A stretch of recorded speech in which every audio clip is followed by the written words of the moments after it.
Entertainment और music से जुड़े किस्से सुनने के लिए आज ही सब्सक्राइब करें।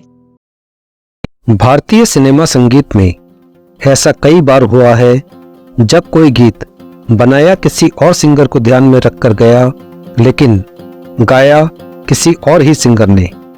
जैसे एक गीत रिकॉर्ड हुआ था मोहम्मद रफ़ी की आवाज़ में, फिल्माया जाना था धर्मेंद्र पर। फिर कुछ ऐसा हुआ कि ये गीत फिल्म का हिस्सा ही नहीं बन पाया। फिल्म है बहारें फिर भी आएंगी। फिर ये गीत पहुंचा देव आनंद के पास। उन्हें गीत की धुन पसंद आई और उन्होंने इसे अपनी फिल्म ज्वेल थीफ में रखने का फैसला किया। ये गीत दोबारा किशोर दा की आवाज में रिकॉर्ड हुआ और सुपरहिट साबित हुआ। गीत है ये दिल ना होता बेचारा, कदम ना होते आवारा। बहरहाल आज का वीडियो इस गीत पर आधारित नहीं है, लेकिन अगर आप ये दिल ना होता बेचारा इस गीत से जुड़ी पूरी जानकारी चाहते हैं तो इस विषय पर मैंने पहले एक वीडियो पोस्ट किया है, जिसका लिंक आपको डिस्क्रिप्शन में मिल जाएगा। आज का वीडियो भी इसी तरह की एक घटना पर आधारित है, जब किशोर दा की आवाज़ में रिकॉर्ड हो चुका एक गीत दोबारा रफ़ी साहब से गवाया गया और किशोर दा का गीत हटाकर रफ़ी साहब का गीत फिल्म में रखा गया। क्या अंजाम, क्या हश्र हुआ इस गीत का, ये मैं आज बताऊंगा।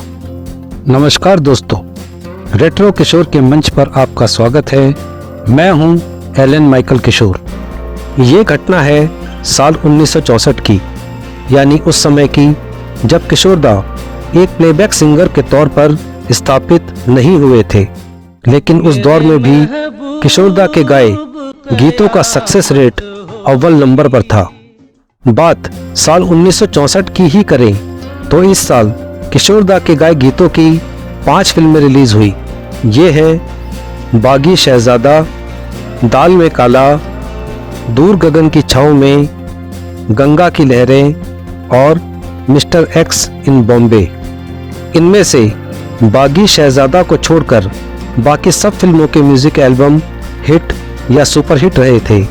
मतलब सक्सेस रेट 80%, और लगभग यही सक्सेस रेट किशोर दा के पूरे सिंगिंग कैरियर का रहा, जिसके आसपास भी कोई दूसरा सिंगर नहीं पहुंच सका।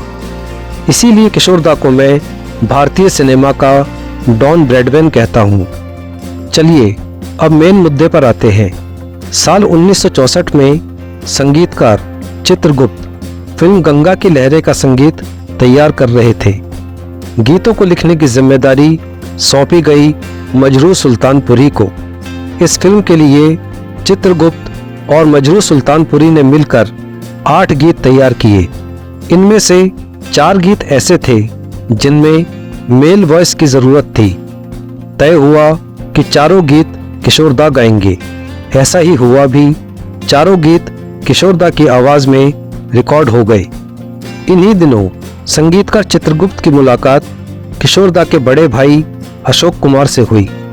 चित्रगुप्त ने अशोक कुमार को फिल्म गंगा की लहरें के गानों की रिकॉर्डिंग सुनाई। अशोक कुमार को गीत बहुत पसंद आए और साथ ही उन्होंने चित्रगुप्त को एक सलाह भी दे डाली कि किशोर दा के गाए 4 गीतों में से एक को मोहम्मद रफ़ी से गवाया जाए। चित्रगुप्त ने अशोक कुमार की बात मान ली। रफ़ी साहब से संपर्क किया गया और किशोर दा का गाया गीत दोबारा रफ़ी साहब की आवाज़ में रिकॉर्ड हुआ। यहाँ गौरतलब यह है कि ना तो चित्रगुप्त ने और ना ही फिल्म के निर्माता ने रफ़ी साहब को ये बताया कि ये गीत पहले किशोर दा गा चुके हैं। इसी तरह किशोर दा को भी ये नहीं बताया गया कि उनका गाना रफ़ी साहब के गाने से रिप्लेस कर दिया गया है। फिल्म पूरी होने के बाद जब किशोर दा ने फिल्म देखी तो वो दंग रह गए कि उनका गाया गीत फिल्म में रफ़ी साहब की आवाज़ में बज रहा है। किशोर दा रफ़ी साहब की एक बड़े भाई की तरह इज्जत करते थे, इसलिए उन्होंने कभी इस बात का जिक्र रफ़ी साहब से नहीं किया। इस घटना का बाद में मजरूह सुल्तानपुरी ने फिल्मी पत्रकार इकबाल मसूद से जिक्र किया था जो एक फिल्मी पत्रिका में छपा भी था। मजरूह सुल्तानपुरी ने ये भी कहा था कि वो इस बदलाव के पक्ष में नहीं थे और वो चाहते थे कि ये गाना किशोर दा की आवाज़ में ही रहे। ये गीत है शम्मा बुझने को चली है यही दर्द कि जल जाए पतंगा न कहीं। मजरूह सुल्तानपुरी का सोचना बिल्कुल सही साबित हुआ। ये फिल्म गंगा की लहरें का सबसे कमज़ोर गीत साबित हुआ और बिल्कुल भी नहीं चला, या यूँ कहिए फ्लॉप गीत साबित हुआ। इसी फिल्म के किशोर दा के गाए गीत सुपरहिट हुए और आज भी सुने जाते हैं, जैसे छेड़ो ना मेरी जुल्फे सब लोग क्या कहेंगे, हमको दीवाना तुमको काली घटा कहेंगे, हमको दीवाना तुम और मचलती हुई हवा में छम छम हमारे संग संग चले गंगा की लहरें। गंगा की लहरें।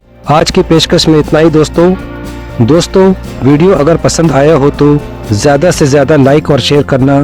अगर आप रेट्रो किशोर चैनल पर नए हैं तो चैनल को सब्सक्राइब करके बेल आइकन को ज़रूर प्रेस कर देना ताकि आपको नई वीडियोस की नोटिफिकेशन मिलती रहे। अब अगले वीडियो तक के लिए आपका दोस्त एलन माइकल किशोर आपसे आज्ञा चाहता है।